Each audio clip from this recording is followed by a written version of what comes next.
काब इब्न असद जो मुसलमानों का लश्कर का लीडर था, उसने सारे आदमियों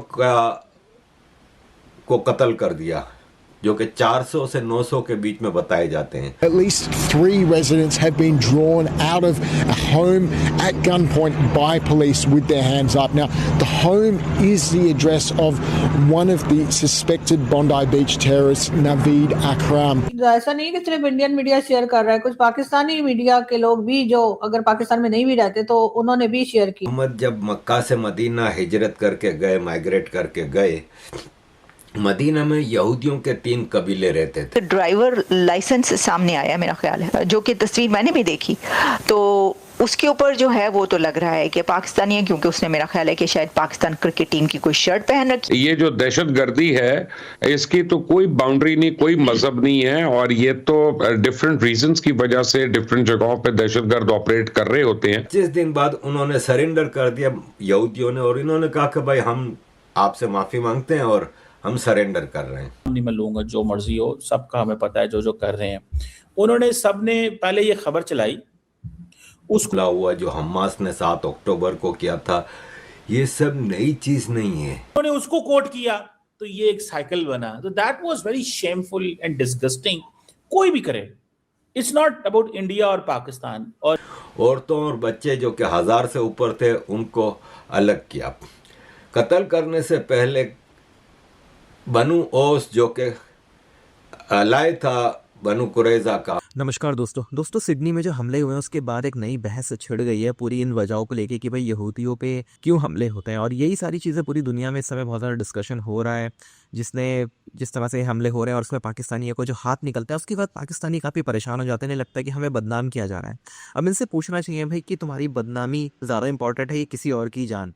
अगर इस तरह की इंसिडेंट ना हो तो कोई आपको कुछ नहीं बोले या कोई बदनामी वाला डर ही नहीं है, लेकिन इस तरह के इंसिडेंट्स होते हैं, पूरी दुनिया में होते हैं। भारत तो पिछले 70 साल से पाकिस्तानियों को झेल रहा है, लेकिन अभी ऑस्ट्रेलिया का जो पाला पड़ा है इनके साथ कोई नया पड़ा है, और 1-2 ऐसे इंसिडेंट्स ही हुए हैं, और उसमें भी काफ़ी जो इन्होंने चीज़ें की। ऐसे कुछ हफ्ते पहले उन्होंने पैलेस्टीन को लेकर वहाँ पे छलूस निकला था जिसमें बहुत लोगों ने हिस्सा लिया था, और वो चीज़ दिख रही है कि जो माइग्रेशन हो रहा है इतना ज़्यादा इनका इस तरह के देशों में, उसमें किस तरह से ये लोग पूरी जो डेमोग्राफी चेंज कर रहे हैं और माइग्रेशन का असर इन देशों पे क्या हो रहा है। तो आप इस सब के बारे में क्या सोचते हैं, माइग्रेशन के बारे में आप क्या सोचते हैं, कमेंट बॉक्स में ज़रूर लिखिएगा। वीडियो अच्छा लगे तो लाइक करें, शेयर करें, चैनल को सब्सक्राइब करना ना भूलें, बेल का आइकन प्रेस करें लेटेस्ट नोटिफिकेशन के लिए। आइए आगे बढ़ते हैं इस वीडियो में। मेरा ख्याल है कि कहीं यूरोप वगैरह में रहते हैं वो जर्नलिस्ट जो हैं, और उन्होंने पाकिस्तानी जर्नलिस्ट हैं और उन्होंने भी यही न्यूज़ शेयर की है। तो सर कुछ ऐसा नहीं कि सिर्फ इंडियन मीडिया शेयर कर रहा है, कुछ पाकिस्तानी मीडिया के लोग भी जो अगर पाकिस्तान में नहीं भी रहते तो उन्होंने भी शेयर किया है। बात इसका मतलब देखें, मैं जो चीज कहता हूँ ना, नहीं, रिस्पॉन्सिबल होना चाहिए, मीडिया को बिल्कुल रिस्पॉन्सिबल होना चाहिए। लोगों का आप पे एतबार उठ जाता है। अगर आप मुझे बात बताएं, अगर आपके बारे में या मेरे बारे में, या मैं तो कोई सहाफी नहीं हूं, मैं कोई खबरें तो नहीं देता, हम तो एनालिसिस करते हैं। The point here is clear कि भाई जो लोग आपको सुनते हैं they trust in you, so do not break that trust. इस ट्रस्ट को ऊपर वो ना करें। आपकी कोई पॉलिटिकल एफिलिएशन हो सकती है। अब वो करते क्या है, जो कल से हो रहा था, सारे मेन स्ट्रीम मीडिया इंडिया के, starting from, I don't want to name any journalist, मैं नहीं, किसी का नाम नहीं मैं लूंगा, जो मर्जी हो, सबका हमें पता है जो जो कर रहे हैं। उन्होंने सबने पहले ये खबर चलाई, उसको इजरायली अखबार जेरूसलम पोस्ट ने कोट किया, ठीक है। फिर इन्हीं सहाफियों ने जेरूसलम पोस्ट को कोट किया कि देखें वो ये कह रही है। पहले खुद खबर बनाई, फिर उन्होंने वो जो है ना, क्या उसे बोलते हैं, प्रॉफिट मोहम्मद का एक वाकया है यहूदियों के हवाले से, वो बताऊंगा ताकि आपको अंदाज़ा हो कि ये जो यहूदियों के फेस्टिवल पे, हनुका फेस्टिवल पे जो सिडनी में हमला हुआ, जो हमास ने 7 अक्टूबर को किया था, ये सब नई चीज़ नहीं है, और इससे मुसलमान भाग नहीं सकते ये कह के कि नहीं इस्लाम ये नहीं है। देखें, प्रॉफिट मोहम्मद जब मक्का से मदीना हिजरत करके गए, माइग्रेट करके गए, मदीना में यहूदियों के 3 कबीले रहते थे, बनु कुरैजा, बनु कुयनुका और बनु नादिर। और मदीना में ये खुशहाल कबीले थे। ये जब रोमन एम्पायर ने कब्ज़ा किया था जेरूसलम पे, तो ये कुछ यहूदी इधर उधर हो गए थे, जिसमें से ये 3 कबीले आके मदीना में बस गए थे। और ये खेती करते थे, एग्रीकल्चरिस्ट थे और बहुत अच्छी सिचुएशन में थे।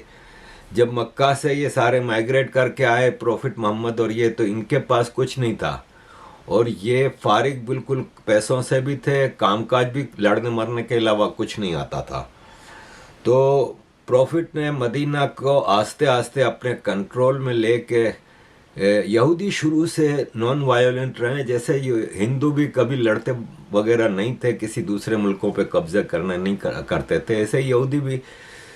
तो यहूदियों के इन 3 कबीलों से मुआहिदा हुआ कि हम मिल के यहाँ पे रहेंगे और अगर कोई बाहर से हमला करेगा तो मिल के लड़ेंगे। लेकिन कुछ ही दिनों में प्रॉफिट मोहम्मद ने एक बहाना बना के बनु कयुनुका को निकाल दिया मदीना से। फिर दूसरा कबीला था बनु नाजिर, उसको भी निकाल दिया। अब एक बनु कुरैजा रह गया था।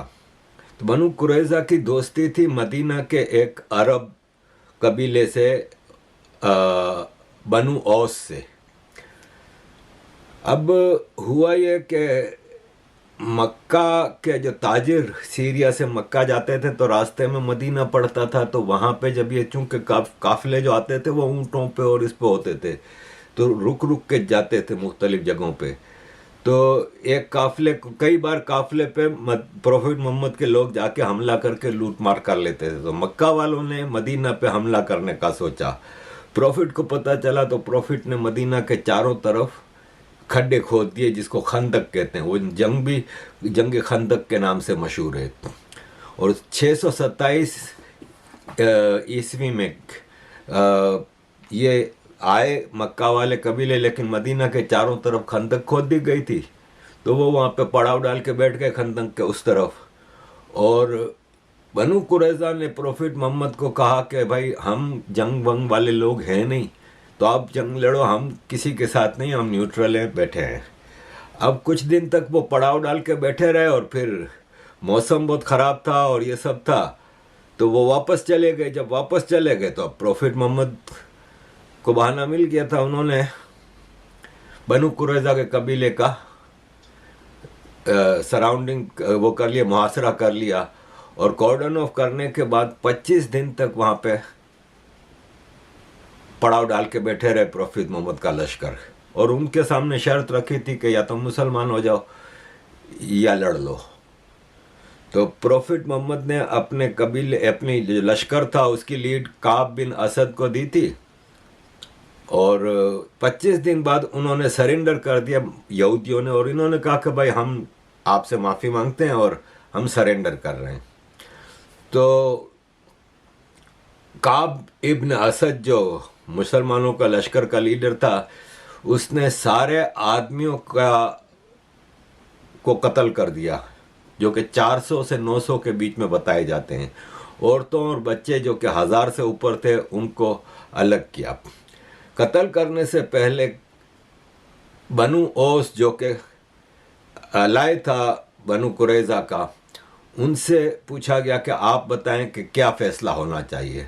तो बनु औस का जो लीडर था साद इब्न मुआद, वो मुसलमान हुआ था प्रॉफिट के मदीना आने के बाद, और उसने फ़ैसला दिया कि जितने आदमी हैं शलवार नीचे करके चेक किया जाए कि बाल आ गए नीचे, तो वो लड़के नहीं आदमी हैं, उन सबको मार दिया जाए और औरतों और बच्चों को गुलाम बना के आपस में बांट लिया जाए। तो यही किया गया। 400 से 900 के दरमियान आदमी थे, उनको मार दिया, और बाकी जो बचे थे उनकी सबकी जायदादें, पैसे, माल सब लूट लिया। औरतों और बच्चों को गुलाम बनाया और मुसलमान लश्कर में बांट दिया गया। टोटल जो लूट का माल था और गुलाम थे, उसका 5वां हिस्सा प्रॉफिट मोहम्मद के हिस्से में आया। ये सारी चीज़ें मुसलमान डिनाई इसलिए नहीं कर सकते कि कुरान की सूरा नंबर, ये सब कुरान में है, और सूरा नंबर 33 और सूरा नंबर 8 में डिटेल्स में इस वाक़े को बताया गया है। अजीज दोस्तों, पहले खुद खबर बनाई, सोशल मीडिया पे फेक न्यूज चलाई, फिर इजरायली अखबार ने इनको कोट किया, फिर इन्होंने उसको कोट किया, तो ये एक साइकिल बना। तो that was very shameful and disgusting. कोई भी करे, इट्स नॉट अबाउट इंडिया और पाकिस्तान और इजराइल और अफगानिस्तान और अमेरिका। लेकिन मैडम एक बात बताएं आप, just as a you are journalist, ये काम American, Australian, British, German, French media क्यों नहीं करता? ये काम हमारे यहाँ से क्यों होता है? वो तो बड़ी क्रेडिबल तरीके से खबर देते हैं, उनके सहाफ़ी तो बहुत अच्छे अंदाज से खबर देते हैं। ये यहाँ से ये चीज़ क्यों होती है इस खित्ते से? मैं इंडिया का भी नाम नहीं लेना चाहता, मैं कहता हूँ पाकिस्तान की भी बात कर लें, क्योंकि it will be very biased अगर मैं कहूँ जी कि इंडिया। लेकिन लार्जली इंडियन मीडिया की इसलिए बात होती है क्योंकि जो भारत और पाकिस्तान की जंग हुई थी मई में, तो आपको पता है उन्होंने कह दिया था हमने कराची पे कब्जा कर लिया है, लाहौर बंदरगाह पे हम पहुंच चुके हैं, फैसलाबाद की बंदरगाह पे हमारे जहाज जो हैं वो लैंड कर चुके, वो को पोर्ट कर चुके हैं। मतलब वो एक और फिर उसके ऊपर मीम्स बनी, इंडियन दोस्तों ने हमारे मीम्स बनाए। तो ये वहीं पे क्यों होता है ये चीज? Why is it so? Sir देखें जो गलत खबर है, या अगर कोई